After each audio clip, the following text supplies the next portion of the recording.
आज मेरे पास एक ऐसा पौधा है जिसका नाम काफ़ी रॉयल है।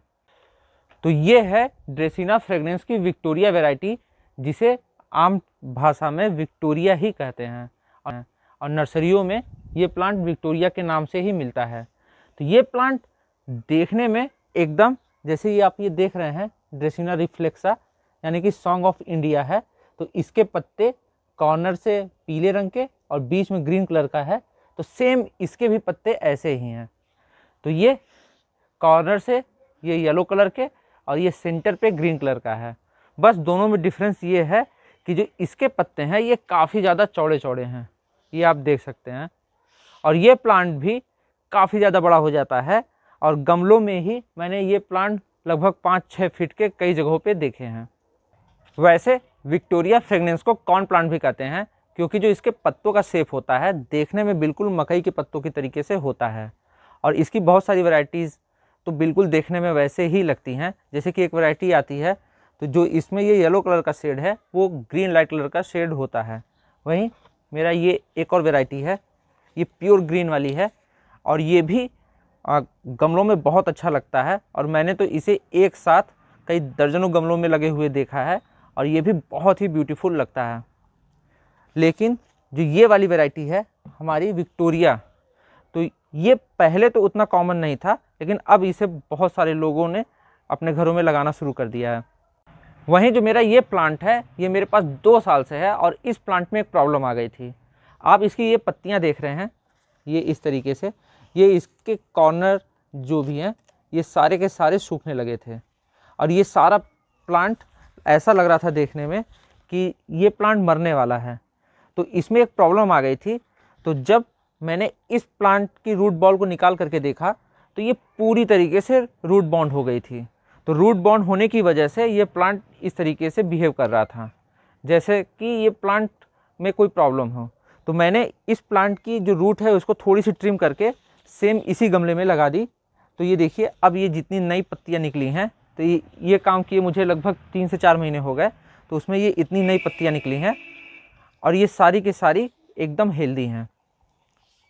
वहीं ये देखिए ये भी प्लांट रूट बाउंड हो गया है, तो ये भी देखिए कॉर्नर से ये पीला होना चालू हो गया है, क्योंकि ये बहुत छोटे गमले में लगा है, ये 5-6 इंच का गमला है। तो इसमें अब उतना इसको न्यूट्रिशन नहीं मिल पा रहा है, तो इस वजह से ये इसकी पत्तियां पीली पड़ना शुरू हो गई हैं। वैसे भी बहुत ठंड का टाइम है, दिसंबर का लास्ट टाइम चल रहा है, तो इसलिए मैं इसे अभी तो अवॉइड करूँगा और इसे फरवरी में रिपोर्ट करूँगा। वहीं अगर ये प्लांट आपके घर में लगा है तो ये आपको बहुत सारी बीमारियों से बचाएगा। वैसे भी ये प्लांट नासा द्वारा recommend top air purifying plant में से एक है और ये हवा में से फॉर्मलाडिहाइड, बेंजीन, ट्राइक्लोरोएथिलीन और कार्बन डाइऑक्साइड जैसे गैसेस को ये एब्जॉर्ब करके ये एयर को प्यूरिफाई करता है। वहीं ये प्लांट जहाँ पे लगा रहता है वहाँ पे ह्यूमिडिटी थोड़ा ज़्यादा हो जाती है, क्योंकि ये फोटोसिंथेसिस और रेस्पिरेटरी प्रोसेस के थ्रू लगभग 97% तक का जो लिक्विड होता है वो एयर में रिलीज़ करता है। तो इसी वजह से आसपास के एरिया में थोड़ा मॉइस्चर बना रहता है। अगर आप इस प्लांट को अपने घर में लगाते हैं तो आपको 2 विशेष बातें पता होनी चाहिए, जिसमें से सबसे पहला है कि ये प्लांट हाई कैल्शियम फीडर है, यानी कि अगर आप इस प्लांट को लगाते हैं तो इसकी मिट्टी में आपको समय समय पर कैल्शियम की मात्रा देनी होगी। तो वो भी बहुत ही आसान है, मार्केट में जो चूना मिलता है आप उसी को भिगो करके इसमें थोड़ी मात्रा में डाल सकते हैं, जिससे इसकी कैल्शियम की ज़रूरत पूरी हो जाएगी। वहीं दूसरी और बहुत ही इम्पॉर्टेंट बात है कि ये प्लांट फ्लोराइड और बोरोन को लेकर के काफ़ी ज़्यादा सेंसिटिव है। तो जिस एरिया में वहाँ के पानी में ये दोनों चीज़ें पाई जाती हैं, तो उस एरिया में इस प्लांट को लगाना अवॉइड किया जाए तो ज़्यादा बेटर है। और फिर भी अगर आप चाहते हैं कि ये प्लांट उस एरिया में लगाएं तो आप इसमें फ़िल्टर वाटर दे सकते हैं। वैसे फ्लोराइड और बोरोन अगर पानी में है तो वो पानी हमारे पीने लायक भी नहीं होता है और उससे बहुत सारे हेल्थ इश्यूज़ हो जा सकते हैं। तो अब इस प्लांट के कुछ बेसिक केयर की बात करते हैं, तो उसमें से सबसे पहला आता है सनलाइट रिक्वायरमेंट। तो इस प्लांट को आप शेड में रखें, ऐसी जगह जहाँ पे ब्राइट लाइट तो पड़े लेकिन इसमें डायरेक्ट सनलाइट ना पड़े, क्योंकि अगर डायरेक्ट सनलाइट पड़ेगा तो ये प्लांट झुलस जाएगा और ये जैसे आप देख रहे हैं ये रूट बाउंड होने पे ये इस तरीके से जल गया, तो ये भी जल जाएगा। तो आप इसे इंडोर आउटडोर दोनों जगह पे रख सकते हैं। अगर इंडोर रख रहे हैं तो इसे खिड़की के पास या फिर ऐसी जगह पे रखें जहाँ पे इस पर ब्राइट लाइट मिले, और अगर आउटडोर रख रहे हैं तो इसे शेड में रखें। अब दूसरी चीज़, इसकी पॉटिंग मिक्स कैसी होनी चाहिए। तो ऐसी सॉइल जिसमें मॉइस्चर तो रिटेन रहे लेकिन पानी बहुत देर तक खड़ा ना रहे, तो इस प्लांट के लिए बहुत ही बेटर होता है। मैंने तो इसमें जो जनरल सॉइल मिक्स मैंने सभी प्लांट में बनाया है, जिसमें 60% मिट्टी, 20% रेत और 20% कंपोस्ट डाला है। वैसे आप अपने एरिया की जो मिट्टी है उसके हिसाब से पॉटिंग मिक्स बनाएं। अगर आप प्लांट लगाना एक बार शुरू कर देंगे तो आपको इसका एक्सपीरियंस हो जाएगा कि आपके एरिया की मिट्टी कैसे है, तो इस हिसाब से आप इसका रेशियो को कम या ज़्यादा कर सकते हैं। अब बात आती है वाटरिंग की, तो इसे फ्रीक्वेंट वाटरिंग की तो बहुत ज़्यादा ज़रूरत नहीं होती, और मेरे हिसाब से तो मैं तो इसमें लगभग 5-6 दिन में एक बार पानी देता हूँ। गर्मियों में जो फ्रीक्वेंसी थोड़ा सा इसकी ज़्यादा हो जाती है, फिर भी जल्दी पानी इसमें नहीं देना पड़ता। तो जो जनरल रूल है, आप इसकी मिट्टी चेक कर लें, अगर ये मिट्टी ऊपर की ये सूखी मिले तब आप इसमें पानी दे दें। जैसे ये अभी बहुत ज़्यादा गीली है और ठंडियों का समय है, तो अभी तो इसमें लगभग हफ्ते भर तक तो पानी देने की ज़रूरत नहीं पड़ेगी। और रही बात इसमें खाद की, तो साल में 2 बार आप इसे ऑर्गेनिक खाद जैसे कि वर्मी कंपोस्ट या फिर बहुत पुराना गोबर का जो खाद है उसे आप दे देंगे, एक बार स्प्रिंग दूसरा ऑटम में, तो इसके लिए सफिशिएंट है।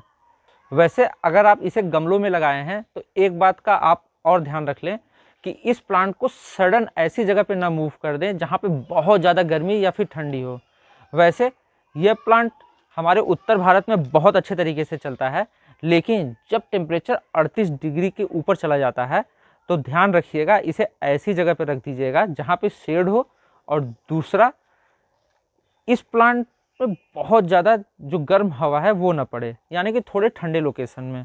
और ऐसा हमारे यहाँ ये अप्रैल मई जून 3 महीना रहता है, तो आप इसे इंडोर में रखें या फिर ऐसी जगह पे जहाँ पे इस पे डायरेक्ट लू ना पड़े, तो ये प्लांट वहाँ पे बहुत अच्छे तरीके से चलेगा। हाँ, रही बात इसमें कीड़े की, तो इसमें जनरली कीड़े तो लगते नहीं हैं। वैसे भी जो भी ड्रेसिना के प्लांट होते हैं उनमें जल्दी कीड़े नहीं लगते हैं, लेकिन फिर भी अगर इसमें एम्फिड्स या फिर कैटरपिलर लगते हैं तो आप जनरली नीम ऑयल का स्प्रे कर सकते हैं या फिर साबुन का, तो वो उससे आपको छुटकारा मिल जाएगा। तो सबसे आखिरी पॉइंट है इसका प्रोपोगेशन। तो इसका प्रोपोगेशन थोड़ा सा हार्ड होता है क्योंकि बहुत सारे लोग इसमें फेल हो जाते हैं। तो उसके लिए आपको एक बात जानना बहुत ज़रूरी है कि वो सही टाइम कौन सा है जिसमें इसको प्रोपोगेट करें। तो सबसे सही टाइम है जो बारिश का समय होता है वो, और दूसरा समय जो ये स्प्रिंग का होता है यानी कि गर्मियों की शुरुआत में, तो उसमें भी इसे आप प्रोपोगेट कर सकते हैं। प्रोपोगेट करने का मेथड ये है कि आप इस प्लांट को यहाँ से कट कर दें और कम से कम 5-6 इंच छोड़ दें, और फिर ये ऊपर वाले एरिया को दूसरे सॉइल में और इस वाले को जो इसमें लगा है एज इट इज़ छोड़ दें। वैसे ये प्लांट बहुत ज़्यादा बड़े हो जाते हैं, जब 5-6 फीट का हो जाएगा तो आप उसमें 5-6 कटिंग ले करके उसे भी लगा सकते हैं। इसका जो प्रोपोगेशन है सेम जैसे ये डाइफेनबेचिया है, इसे मैंने लगभग 5-6 महीने प्रोपोगेट किया था, तो उसका लिंक मैं डिस्क्रिप्शन बॉक्स में दे दूंगा। एकदम सेम उसी तरीके से है जैसे मैंने इसे प्रोपोगेट किया था। हाँ, बारिश के समय जब आप कटिंग लगाएं तो उस कटिंग को बारिश में ना छोड़ें, क्योंकि ओवर वाटरिंग से उसकी कटिंग अक्सर गल जाती है। तो इन 2 महीनों में अगर आप इस तरीके से इसकी कटिंग लगाएंगे तो ये आसानी से लग जाएंगे। हाँ, डेड हेड करते समय आप घबराइएगा नहीं, जहाँ से आप ये कट करेंगे उसके नीचे से आप ये इसमें ये देख सकते हैं, ये इस नोड बने हुए हैं। ये एक नोड यहाँ पे दिख रहा है, ये 1 नोड 2 नोड यहाँ पे ऐसे नोड बने हैं। तो इन नोड से नया प्लांट या फिर नया जो स्टेम है वो आ जाएगा और वहाँ से नया पेड़ बन जाएगा। तो आप इसे इस तरीके से कट कर सकते हैं, और अगर बड़ा है तो आप इसे कई सारी कटिंग को लगा सकते हैं। तो इस प्लांट का वीडियो बस इतना ही। जल्दी मिलते हैं नए प्लांट की वीडियो के साथ में, तब तक के लिए बाय बाय।